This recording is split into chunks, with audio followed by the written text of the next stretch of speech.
Good morning. Welcome back to month 5 of the Business Startup Series with SCORE and Hedberg Public Library. Today we further explore the topic of selecting a business location. We are excited to have guest speakers with us, Megan Dorn and Mike Mathews. So I'm going to do a brief introduction of each of them. Megan is a tax advisor, certified financial planner, long-term care planner, and owner of Dorn Wealth Management based in Middleton, Wisconsin. She has experience launching her own business after working in the industry first, including finding the right location for her business. Mike Mathews is president of Economic Growth Advisors, a business and economic development consulting firm. He has been working in Janesville and Rock County since 2012. Mike is the program manager for the Rock County's Entrepreneurial Development Program. He is also the operations manager of the Janesville Innovation Center, where new and growing businesses lease office and manufacturing space while they start up and grow. Mike will introduce us to the Janesville Innovation Center, which we sometimes refer to as JIC, and the spaces and services available there for startups. And then we have Ken Wondrow back from SCORE Madison. He's back with us today for some insights and to be available as a Q&A, a question asker for our panel today, including Megan and Mike. So we are going to go ahead and get started. Ken, I will hand it over to you. Thank you. Welcome to the session today. And as we said, we're going to run it as a Q&A. We're kind of picking this up on the fly. I've asked Megan to come in. Megan was a co-worker with me for a number of years. I retired back in 2017, and she carried on, took over my position of basically running the financial side of the firm. So I want to ask you your first question, Megan, and that's what prompted you, after the number of years that you worked inside a firm, to suddenly decide it's time to start my own business? Yeah, that's a great question. And I don't think that there was just one thing that made that decision. In 2020, we had the year of the pandemic, right, which changed a lot of things for a lot of people, including our priorities. I was pregnant with our third but surprise baby, and working a lot of hours, and not only the hours, but the stress. So like you said, I took over your position as financial manager. I was preparing tax returns for close to 500 clients.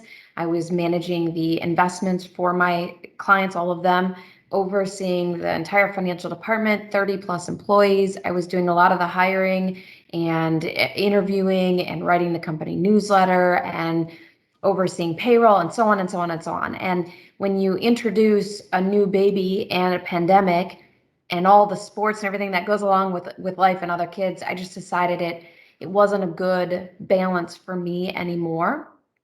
And as much as I loved the firm I was with and my clients and my coworkers, I knew that for me and my own mental health and for my family, I had to do something different. And so I stepped out on my own to try to find that balance, knowing that someday my kids will be grown and gone and I can work more, make more money then. But in the meantime, they're only little ones and I wanted to be a big part of their lives. So I stepped away, started my own firm. So I hear in there that you went through a set of priorities. What's most important. A lot of times when people are off starting a business, they're not exactly sure of what their priorities are. What was your number one priority, and then maybe your number two priority behind that, that caused you to start a business? Yeah, that's an interesting question that you asked me probably 8 years ago as well, is to prioritize. And I remember 8 years ago when you asked me, I wasn't able to distinguish family and career. I couldn't put one above the other. They were equal. And so I was content where I was. And in 2020, I was able to put family above career for the first time in my decision-making process. And that shift is what prompted me of like, you have no other choice but to do something different when your family becomes a priority. And everybody's priorities are different, but getting very clear on your why, what drives you, what you're passionate about, and what your priorities are will help lead you in the direction you need to go to make your soul fulfilled. Great answer. Very often when starting a new business, it's going to take a lot of time at the very beginning. It's going to take a lot of effort at the very beginning, and it's important at that point in time to know why are you doing this, so that you can stay focused on what's important.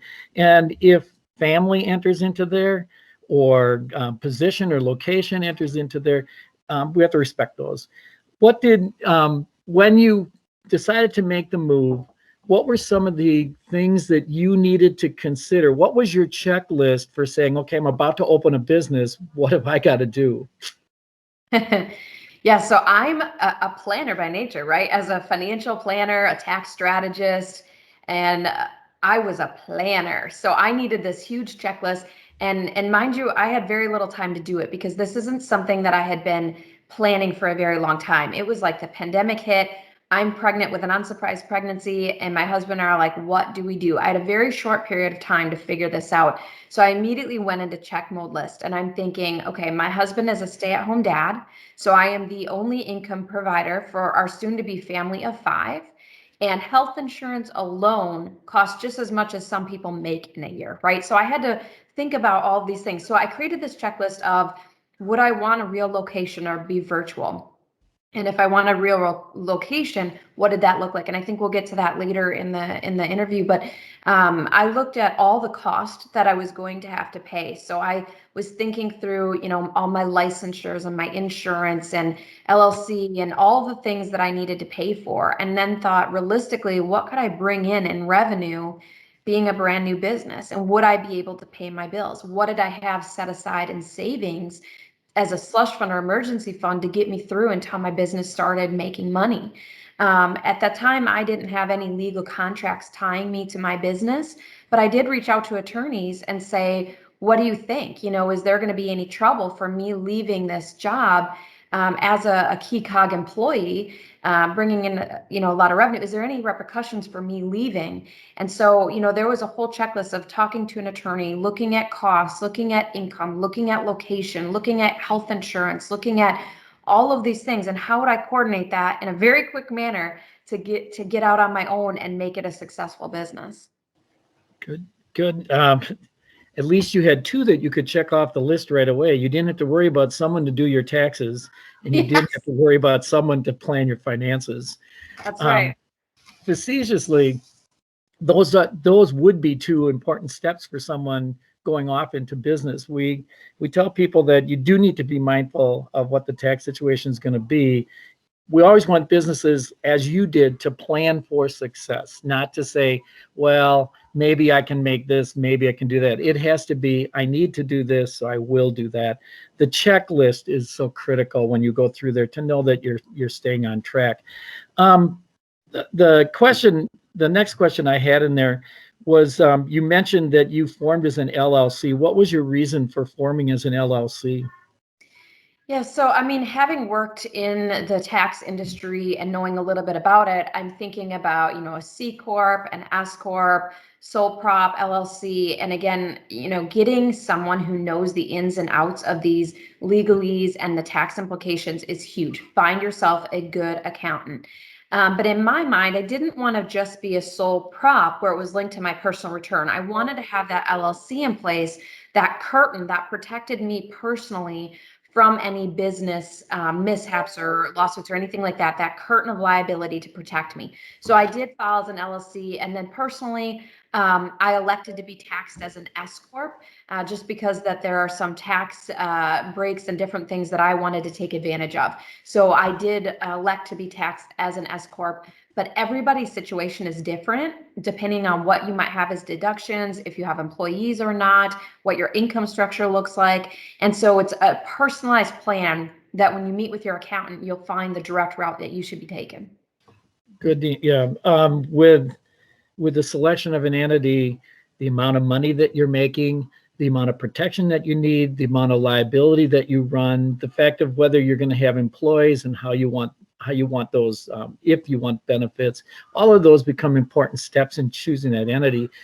Earlier in this series, we did one whole section on that selection of entity, and I just wanted to bring out that here's a tax advisor who has said, okay, yeah, I want with the LLC. That election, that's something an accountant can explain to you. Okay, so we got our business, we're ready to transition. You're gonna walk away from a career that's been treating you pretty well. Really well. Step off into the world on your own. Tell us a little bit. I'm deciding if I want to hear about your employee, because I know that you have an employee, or if I want to hear about the choice of location. I think we'll go with choice of location. How did you finally settle in on where and how to present your business?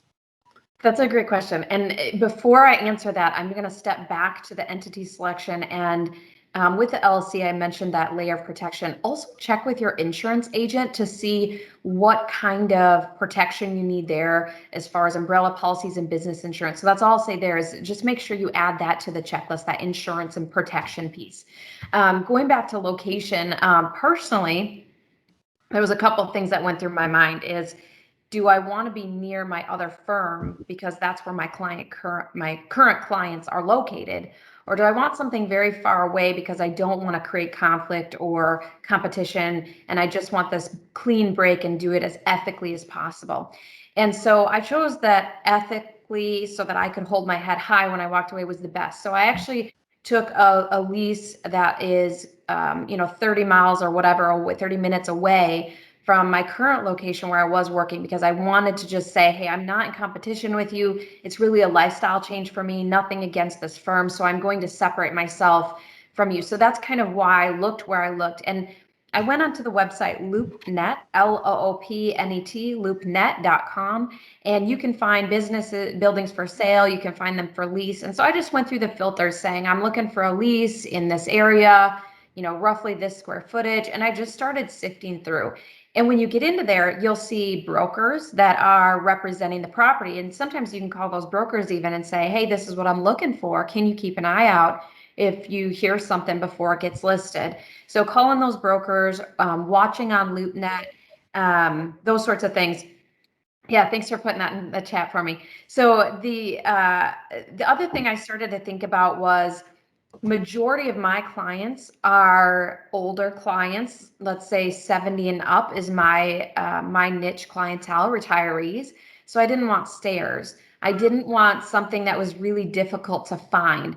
I wanted really good, easy parking. So think about what your client base is and what they need. For me personally, I needed natural sunlight because that made me happy. And if I'm going to be there every day, I wanted something that made me feel good. So I looked for natural sunlight. I looked for a comfortable environment. Again, easy to find. If you plug it into your GPS, sometimes the GPS will confuse people and take them to the wrong place. Check and make sure it's correct. Because again, who are your clients and can they get there easily and quickly with great parking? Just the little things that you may not think about. Ask someone else to drive there and see how easy it was before you sign on the dotted line. A couple other things I thought about is bathrooms. Is there easy access to a bathroom for a client? Are they kept clean? Who has to clean them and keep them clean? What are some other things? Looking at the lease itself, there's something called a gross lease or a net lease. So when you're looking at price per square foot or you're looking at what the cost of rent is, there's more involved in that. And you probably have talked about this before, Ken, in other seminars, but the rent amount, like let's say rent is $1,500 a month, doesn't mean enough. We need to dig in further and say, is this a gross lease where the landlord is paying all of the utilities and garbage pickup and all of those sorts of things? Or is it a net lease that I'm going to have to cover some of those things? Because that $1,500 a month means something very different on those leases. And then when it goes to a net lease, there's different kinds of single net, double net, triple net, doesn't matter. What it means is that how much stuff is included that I have to pay for versus the landlord. But all of those things are important. And then there's a modified lease, which is a combination of all of those. So again, don't look at the X per month. Look at what is included in that X per month, including repairs going forward. Is it going to be painted and fixed up before you move in, or is it, what you get? And there's a lot of things you can negotiate on those leases. So one thing I put into my lease was a break clause. I didn't know if my business was going to work out. I'm stepping out on my own. That's a very scary thing. Rent is a very big commitment. I added a break clause, meaning I will pick a longer lease period, in my example, 6 years, but I added a break clause at 3 years, saying if I want to get out for whatever reason, if I give you X days notice, I can break my lease at 3 years instead of the 6. By doing that, I got a better rate for committing to the 6 years and then adding that break clause in to get out versus just signing a 3-year lease. My rent would have been more. So there's different nuances that you can do to negotiate with the landlords or the brokers to kind of get what you're looking for. A couple of things that I thought were important, signage, who's paying for it? Can you put up signs and who's paying for those? That's another cost. Repairs, parking, the break clause, the right to sublease your unit if something happens. So unless that's in the contract, it's say something happens to your business and you want to get out and you're just going to sublet it out to somebody else, that has to be in the contract as allowable. So make sure that that's in there. Some tenants like to restrict who the landlord can rent to. So for example, in my building, there are 3 or 4 financial planners. I'm okay with that because I'm confident in my business and what I do. But if you didn't want that location competition, some landlords will allow you to put into the agreement that they can't rent to anybody else in your industry. So again, what are you looking for and what do you want to put into that contract? And then again, read every line of that contract before you sign it. And you should probably also check with legal counsel, because if you miss something and you sign on that dotted line, it may cost you more than the attorney to consult with them. Right. Good point there is that a commercial realtor might be very helpful in securing the place or helping you find it. I like the fact that you gave loopnet.com as a resource. That's a great resource for filtering. But the third one is you're going to wind up signing a contract, and those contracts can be arduous at the very least. Have somebody on your side to take a look through that. As Megan said, we tell you evaluate what your expenses are going to be. What are you going to spend money on? What do you get back for that money spent? But another hidden one in there is sometimes we don't feel like we're getting anything back for the money we spent, but it's the money we save because we avoid a mistake. These are all things you have to evaluate the process. There was a really complete walkthrough of all the things that went in there, not to intimidate anyone, but that's why the checklist. Where do you start? And then make sure that checklist is there. So if one of the things on the checklist is where's my location? Well, underneath that checkbox, what are the things I have to do before I say, yeah, I'm okay, I'm good to go here. But yeah, lists will help you stay on track, and they'll help you avoid the mistake of getting one foot in front of the other when it doesn't belong there. The last area that I want to talk to you about, one other thing I just thought of as you were going, you mentioned the idea about parking. I really like the tip on having someone drive out there. Yeah. Now, I don't know that she asked me to do that, but I did drive out to her site. And that was one of the first things I mentioned to her was how easy it was to get there, how easy it was to find. And, when I was able to park, not only that, but when I got in her building, there were 4 other tenants in there. So yeah, that's an important step. Evaluate that and have someone help you out. The last one is, I know that you hired an employee.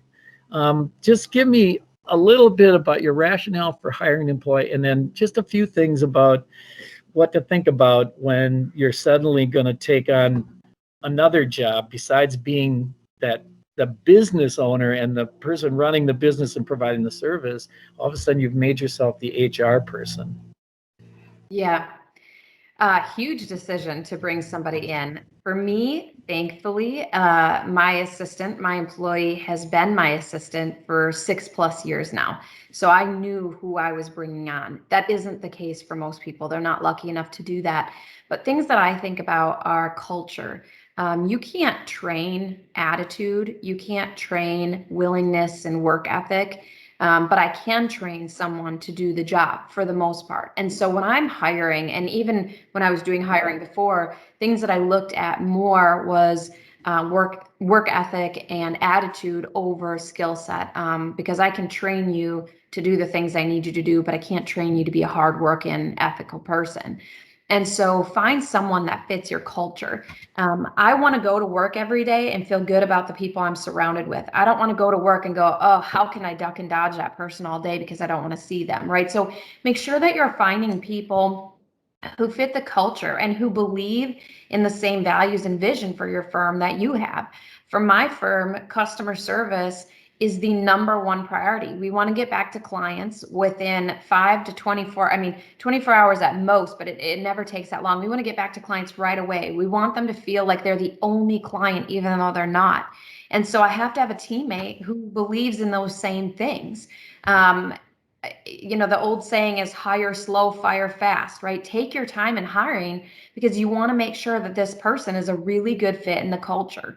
And so for me, again, I was lucky enough to find someone that I knew already fit the mold and the vision that I was trying to do.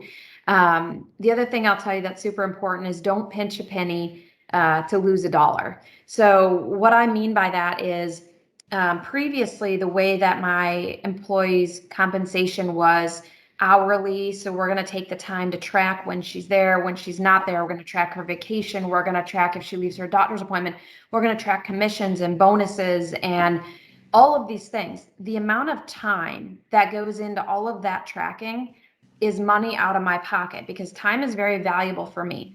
I can tell you, I can change my own oil. I know how to, but I don't want to because to go pay somebody $40, $50 to change the oil in my car is way better spent. So I can take that time and go to my business and make money and do what I'm good at. And the same thing applies to my business. I can sit here and figure out her commissions and her bonuses and clock her in and clock her out. But my time is better spent working with my clients and bringing in revenue. And so what I did is I just said, take all this stuff of what you were making before, your overtime, your bonuses, your this, your that, and we'll just make that your salary. And so she doesn't clock in, she doesn't clock out. We have unlimited vacation. My rule is if your work is done, you can go home. And I think that incentivizes her to actually get her work done, right? She doesn't sit on the clock or play on the internet because when she's done, she's done. And that time that I would have wasted tracking and micromanaging and babysitting her, I can spend with my clients to bring in more money. And again, having an employee is a huge cost, but that cost frees me up. That rate of return on my time is way more beneficial than the cost of my employee. And again, having that work-life balance is huge. Things to think about with an employee is, again, get with an accountant because there's a lot of tax benefits to having an employee, that can save us some money. Thank you. Something that I heard in there and something that I believe in there is that the culture is changing. For employers that are maybe tuning into this, just got a little excited to hear something about HR. There's a message there. The culture in the workplace is changing, and the pandemic changed it even more. The pandemic said we were going to have to trust our employees from home. The key element is that if you hire employees that you can trust, and then you don't give them the keys to the business, but you give them the keys to how the business runs. That's the mission and the vision statement that they can buy into it. The third thing I would tell you when you hire an employee nowadays is don't hire a position and think, well, that's it, that this is all that person's ever going to do. All too often, two things happen. One is we hire an employee and we realize that they can't fill the hours that I was thinking they were going to fill, or they're so fast that they get them done too soon. That's a great problem to have. But the employer steps in and starts making that employee do things they weren't hired to do, they weren't trained to do. When you hire an employee, think beyond the skill set and the job that you're putting them into. What job might they grow into? Listen carefully in the interview and say, okay, this person might start out as my front desk assistant, but they may wind up somewhere down the line doing more of what I do and becoming part of a higher level of the team. And that's the last thing I'll say, is that when you hire employees nowadays, if you don't think about the word team, or if you misuse the word team, you'll pay the price for that. When you say team, you have to mean team. It means that everybody gets treated in the same way when it comes to how that business runs and how they respect the people that work in that business. Team means that we work together, not you work for me. That's not team, that's ownership. So hire a team, hire productive employees that can grow within there, and then give them the room to grow. That, I think those are the keys. And I'm hearing Megan say those same sorts of things. She's echoing that belief. And I like the fact that you went out on a limb and took a risk in how you're paying that employee. One last thing, Megan, do you ever find yourself thinking, like, what if I need more revenue? What if I need a partner? How do you look at that long range? What happens when I can't handle all the work I've got? Yeah, that's actually kind of where I'm at right now. So I have been in business less than a year, so not even a full year, and I do zero marketing or zero advertising. I am word of mouth only, and at this point, I am turning down 95% of the clients that reach out to me. Because not only am I selective in the employee piece that we just talked about, I'm selective in the client piece. I don't want to get back to having 500 or 600 clients again. I want to find the ideal client. And so that's something that no matter what business you're in, when you get clear on your why, that's a really important thing. What is your why? What drives you? What are you passionate about? But the other thing is, what is your target or your ideal audience, client, customer, whatever it is, and stick to that. I know that it's very easy to say, I need revenue, so I'm going to take in everything I get. But then fast forward a year or 2 years from now, and you're going to be so overwhelmed and busy with busy work that actually doesn't produce what you're looking for. So get very clear on your ideal client, customer, prospect, and only focus on that. And so at this time, like I said, I am turning away 95% of the people that come because I'm very protective of the culture, of the integrity of the client service I provide, and taking on more clients that aren't my ideal client would jeopardize that. And so now I am at that point where if I'm turning away all of these people, maybe I should grow. Maybe I should add more employees so that I can bring in that revenue. And so that's something I've contemplated. But again, there's that balance of who do you add that has the same vision and culture and doesn't need micromanaging, that you can trust, because that trust comment that you said, if you can't trust an employee, they shouldn't be your employee, in my mind. For smaller boutique shops, when you get big and you've got factories or you've got corporate, whatever, yes, you're going to sometimes just hire to have hands on deck. But when you're just starting out and you have that very boutique feel, you have the luxury of being very selective in who you bring onto your team. And that's where I'm at now, is do I want to hire and bring on more revenue?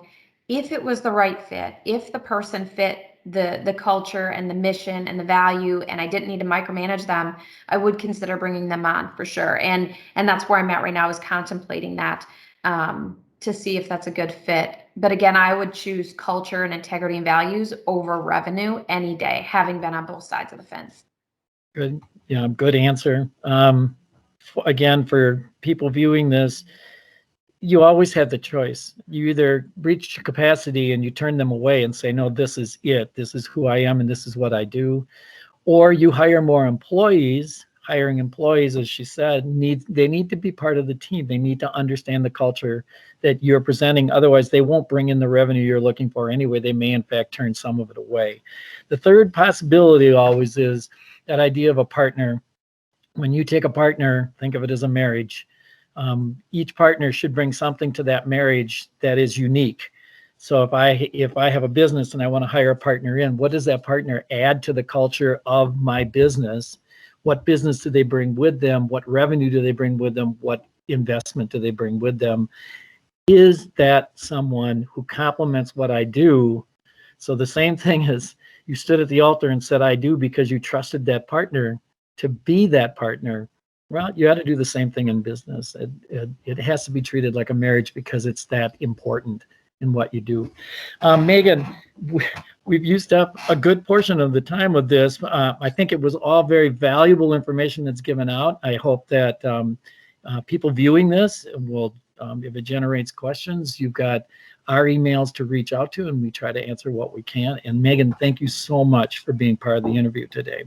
I'm going to turn it back to Kara, but Megan, a last word? Yeah, I just wanted, my last word is it can be really overwhelming with a lot of the things that I talked about, right? The lease, the employees, the taxes, the entity structure, and on and on and on. This is what SCORE does, right? They have experts in all of these arenas, and if they don't do it, they know somebody who can. So please reach out to them if you're struggling or you need help, and they will hold your hand through a lot of this process. So don't feel like you're alone or that this webinar is the end all be all. No, there are human beings that want you to succeed because the rising tide lifts all boats, right? We're in this together. So reach out to SCORE and get that checklist and get that hands-on help to help your business be successful. Thanks for having me, guys. It was great to be here. Thank you for the shameless plug, and I didn't ask you to do that. Madison.score.org is the webpage where you can reach out to a mentor. Kara, back over to you. Thank you, Megan, very much. I'm in awe of everything you've done during the pandemic year. That's really awesome. Congratulations on your new business. Thank you, Kara. Yeah. All right, Mike. Hello. Good morning. Good morning. Good to see everyone. Yeah. So Mike and I met, oh gosh, it's been about 2.5 years already because it was shortly after I started at Hedberg Public Library. And Mike, you wear many hats in Janesville. You have, in Janesville and the region, you have a lot going on. I do want to start off asking you about the Janesville Innovation Center because I think it's a facility and a resource for businesses in Janesville and Rock County that not a lot of people know exists. So can you talk about it, please? Yeah, so we're still a bit of a well-kept secret, but 2949 Venture Drive, which is by a landmark, if you know where the Dollar General distribution center is, we're kitty corner from there. But yeah, we were established back in 2013, and it's a business incubator that's really designed to provide space and assistance for businesses that are just getting started. We have 22,000 square feet, 18,000 of that is manufacturing space. So for people who are doing manufacturing, light assembly, distribution, there are docks. It's an environment that can be really valuable for a startup business and growing business. In addition, we have 9 offices. So we really focus on 3 groups of business types. It's manufacturing and distribution, number 1. We also work with professional, technical, and scientific firms, as well as information technology. And as Megan mentioned in her comments, when you're looking at your lease structure, we are gross lease. So we provide all the services, everything is kind of rolled into one monthly cost. That includes your phone and internet services. Offices are furnished. We have conference and kitchen areas. So we have basically a turnkey facility that you can step into. And when we sign our leases, and Megan talked about this as well, that we work with businesses that may or may not find success. We recognize that not every idea is the ultimate idea for entrepreneurs. And so we do have an escape clause of 30 days on our leases. So if it's not working out, you let us know. Conversely, if you find that your business is taking off and you need to expand quickly, we can also typically pivot and provide additional growth space for our tenants as well. So it's meant to be a very easy transition into a new facility that is really providing you with the space to grow and help defer some of the capital costs that you might have had otherwise. Have you? Sorry, go ahead. Go ahead. I was just gonna say, have you been part of?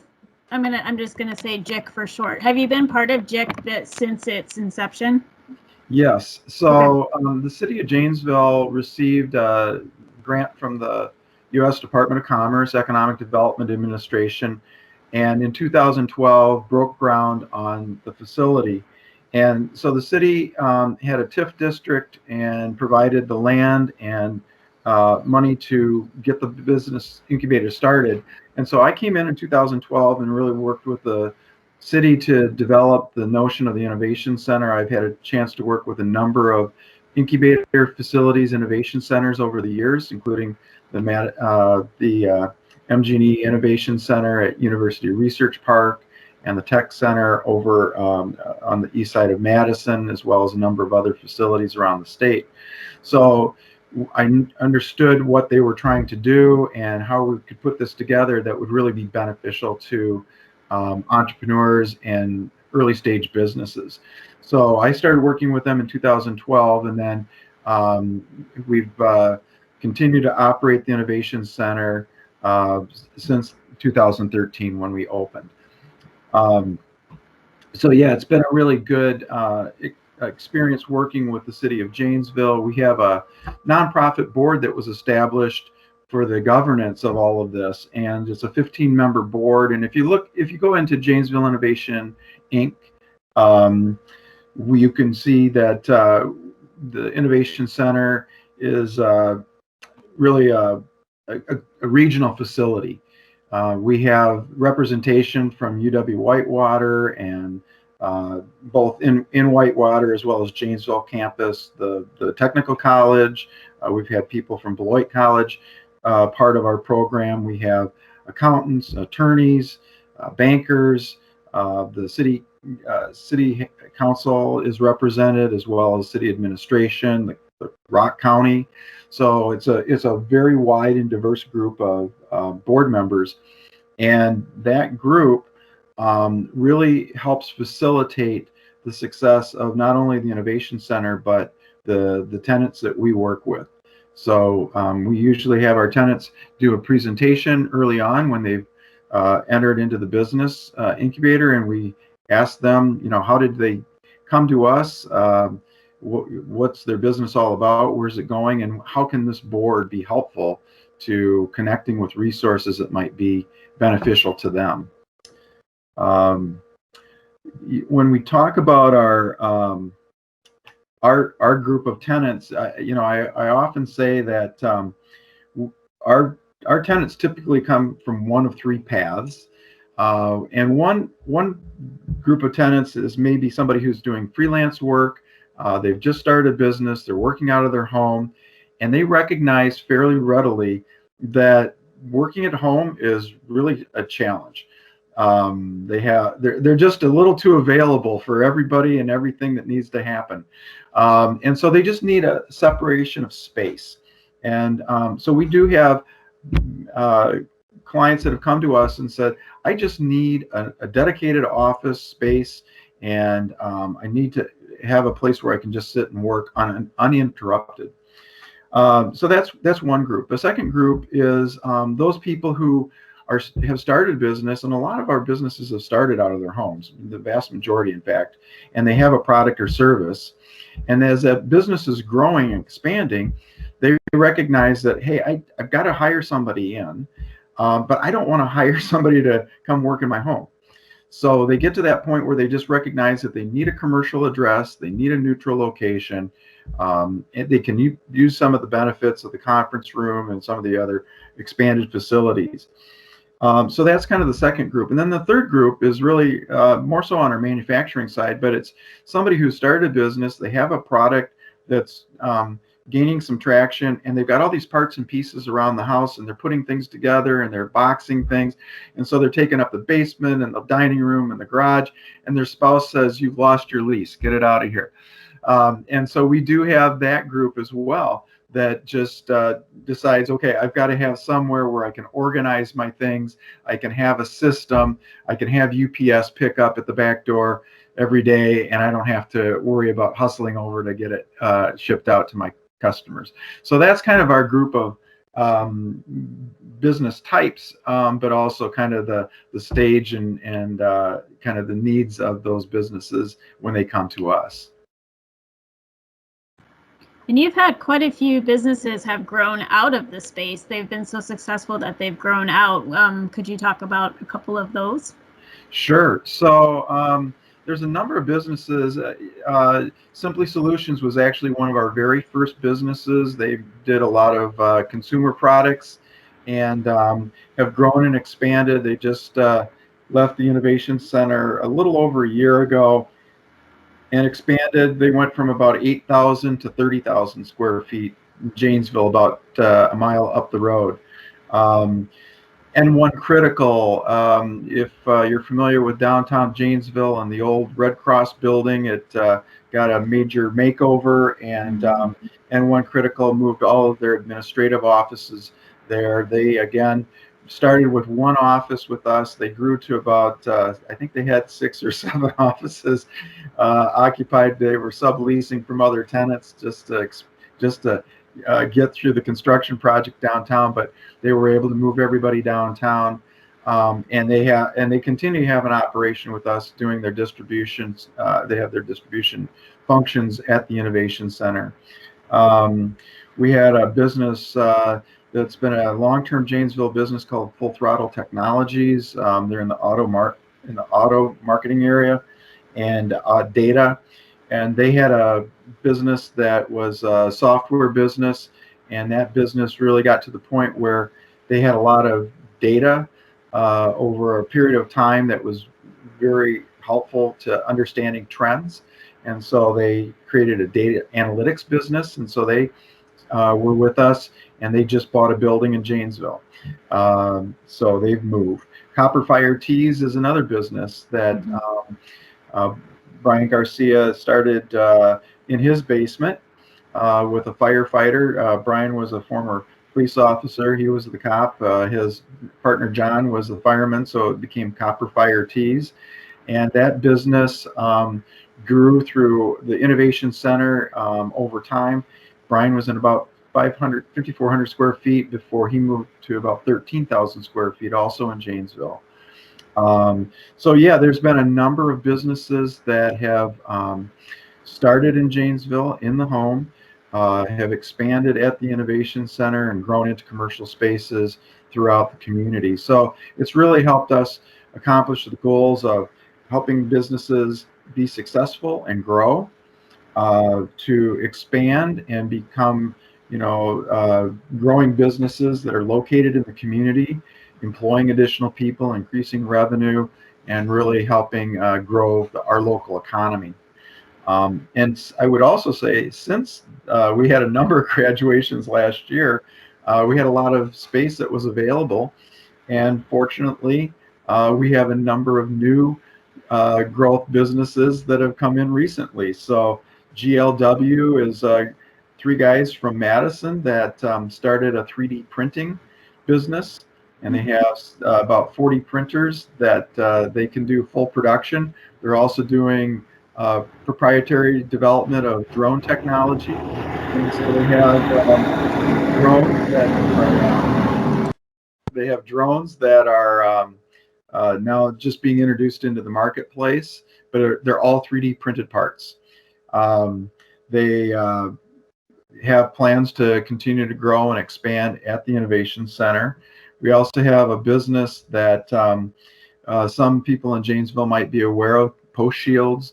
Post Shields was started by a brother and sister, Kane and Jen Carmody, and they were located downtown in some space. They were incubating there, and they got to the point where they had several contracts that were daily shipments and deliveries, larger volumes, and so they just moved in to the Innovation Center. We have another business that is actually started in Beloit, and Vector Custom Shop. Isaac started a business that focuses on arrows for archery, and it's a carbon fiber shaft that's specialized components. So he basically customizes arrows for specific hunters and their size, their draw strength, the type of hunting that they're doing. And so his business, he just expanded his business into another manufacturing suite in the last few days. And now we've got a couple more firms that have just signed leases with us, one from Walworth County and another one from Chicago. And we have yet another business that we met with that's looking at a move from Chicago to Janesville area by the end of the year. So it's been very interesting for us to see this increase in the draw to Janesville that's occurring all over the region, and up to Madison and down to Chicago. So we're really starting to see more of a destination kind of dynamic for entrepreneurs locating in the Janesville area. There are some really interesting and neat videos that are on the Innovation Center website too, that I like to view those and see what's going on there. There's some more information there, and some of the businesses you've just talked about are featured in some of those videos. What about other services? So they lease the space. They sometimes use just office space. Sometimes they use just manufacturing space. Sometimes it's a combination of both. And then there are some consulting services they have access to if they are leasing. Is that correct? That's right. And so when we first started, we felt that it was important that the Innovation Center be more than just space. These are businesses that are just getting started. As Megan mentioned, there's just a lot of things that a business owner has to think through, whether they're just getting started or whether they're kind of in an expansion stage of their business. And so we have business services, technical assistance services that we do provide. And I want to echo what Megan said. I mean, the SCORE folks are active and knowledgeable and a great resource. We also work with the SBDCs at the campuses. There are loan programs that are available within the community from the county and the city. So what we try to do is be a hub of, again, contacts and resources that are available. We do use a licensed product called Growth Wheel that allows us to basically do a business assessment, really take a look at 20 different aspects of the business, think about where we're at right now, what needs to be addressed, and best way to prioritize. And again, Megan mentioned the importance of priorities and the why, which were great points. And what we try to do is just, again, reaffirm what's the business all about, where are they trying to get to, and how do we stay focused and address those issues that are most critical, whether they be key challenges or whether they be key opportunities, and really kind of work out a quarterly plan for the business. And then those are ongoing meetings and connections just to verify how are we doing, have we run into something that was unforeseen, how do we pivot around anything that's been blocking our progress. Thank you. I keep muting in case there's a large tractor driving by my house, which did happen once. How does JIC fit in with the, so you're also the program manager for the Rock County Entrepreneurial Program. What is that what is that link? What is the relationship? How are those tied together or not tied together? Yeah, so our nonprofit organization that manages the Innovation Center is Janesville Innovation Inc. It's a nonprofit organization. And when we started offering our tenants the combination of space and technical assistance, we started getting people coming in and saying, this is a great facility, but I really don't need to be in a building. I'm happy where I'm at right now, but I really could use some of this technical assistance. Can you help us? And at that time, we really hadn't allocated any time or budget for technical assistance services outside of the Innovation Center itself. But after about 3 or 4 businesses came to us and asked if we could help them, we started to take a more serious look at this and saying, how do we respond to this need? And so what we did is created the Rock County Entrepreneurial Business Development Program, and we offer the same type of technical services to all businesses throughout Rock County. So if you live in Rock County or you have a business that started in Rock County, we will work with you. And I guess one of the things that's interesting about that is that about the same time we were developing this program area, in response to local needs, the state came out through the Wisconsin Economic Development Corporation and said that they were looking to support programs that were being offered at a local level. So Janesville Innovation Inc. made application to WEDC and was funded for 3 years. And so we had ongoing funding and assistance to provide these services throughout the county. And so in a typical year, we might work with 60 to 70 different businesses that are in various stages of growth and development. And it's just been a really rewarding opportunity to work with so many people who are very passionate, very capable, and to watch them be successful and grow.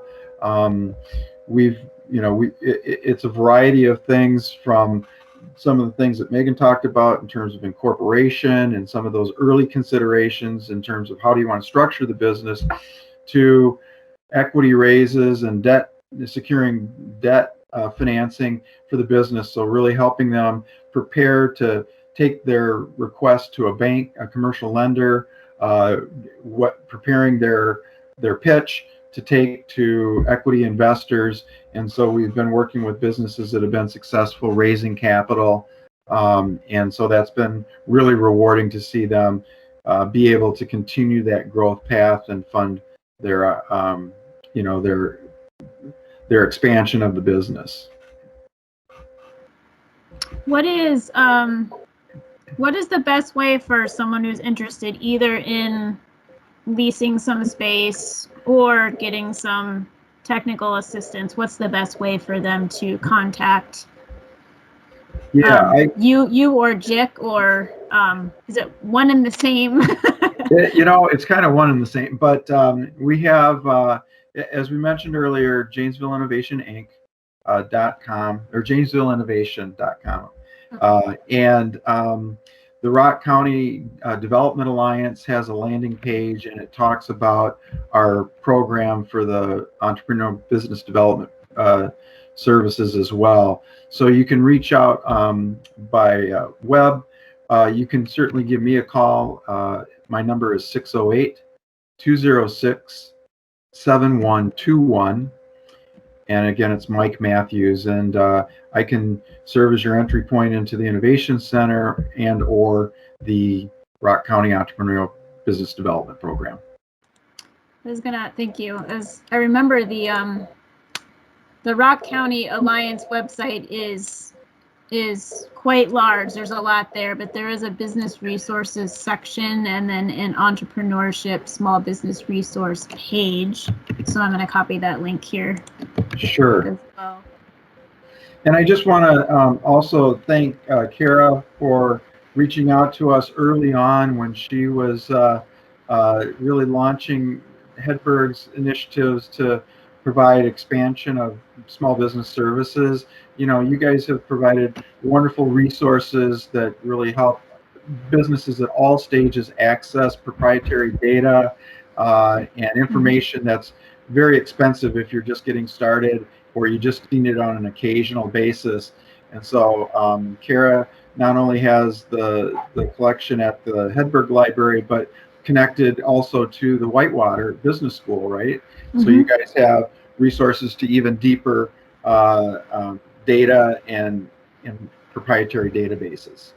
Correct. Yep. And now that Whitewater campus is the 4-year campus, or now that the Rock campus, the 2-year campus, is integrated into the 4-year Whitewater campus, all of the fantastic business databases that are too expensive for a public library to have, quite frankly, those are available to guest users at the library at the Rock County campus. So you can walk into that library and request guest access to a database that helps you do industry and market research. So yes, having that connection to the academic libraries has been helpful, and I've referred startups there quite often actually already. Before I forget, I just want to comment too. It's kind of a little beyond the Innovation Center and the Rock County services directly to businesses, but we're also doing some things with students. And I just wanted to mention that Craig High School initiated a program 2 years ago called Elevate, and it's a business capstone type program that really exposes kids to business, entrepreneurship, including international business, and they bring together a whole curriculum around this business theme. And one of the things that they do in that program is to have a project. So the kids have project teams that they break into, and they're working with actual businesses located in the community. And it's been a really helpful program for the kids in particular, so that they can just be aware of what's happening, and I think really take a lot of pride in some of the innovation and new business that's being developed in the Janesville area, and they bring incredible insights and value to the businesses that they're working with. And so they've worked with Kara. They've worked with we've been working directly with them as part of their mentoring program, helping facilitate.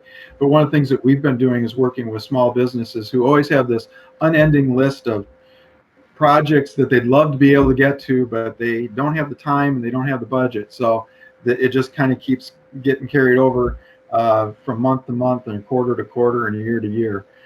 So these are the projects that we can take a look and say, well, if we could break this into a manageable project for a high school team of 4 or 5 kids to work on over the course of a semester, or perhaps the full school year, would that be beneficial? So now all the business has to do is, frame it and then be a part of it and provide insight and direction to the team as they're working on it. So we've been doing these projects for the last 2 years now, and it's been a really neat thing to see happen within Janesville. So this whole education and youth entrepreneurship is another part that's kind of near and dear to me, just to see what's happening. And actually, one of our tenants that signed in at the Innovation Center in December is a couple of guys who graduated from high school in Janesville. One of them had been off to school in Minnesota at the university and came back, and they decided they wanted to start their business in Janesville.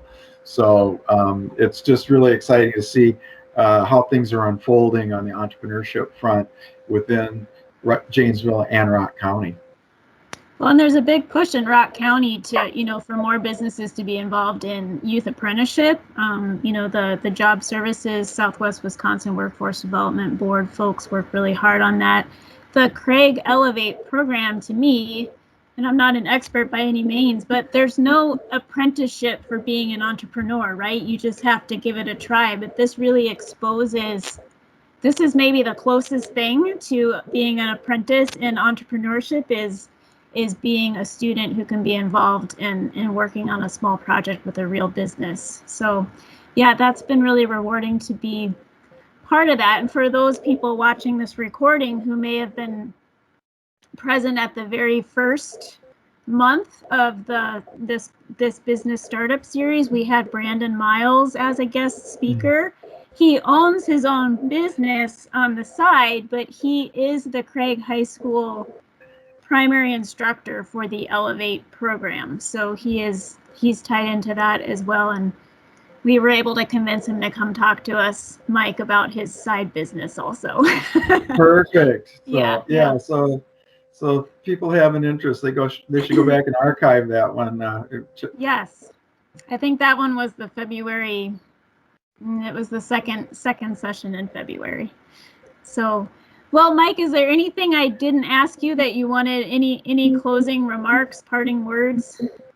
No, I just want to commend you for convening these sessions, and thank Ken and all the work that he's done to help support these efforts. And I think Megan's story is a really valuable story to have heard this morning. And if people are thinking about ideas that could be a business opportunity for them, if you've already started something in your home and you're looking for a path to growth, or you're just feeling like you're scaling a little too quickly for comfort and you're needing some assistance, reach out and let us know. We're here to help.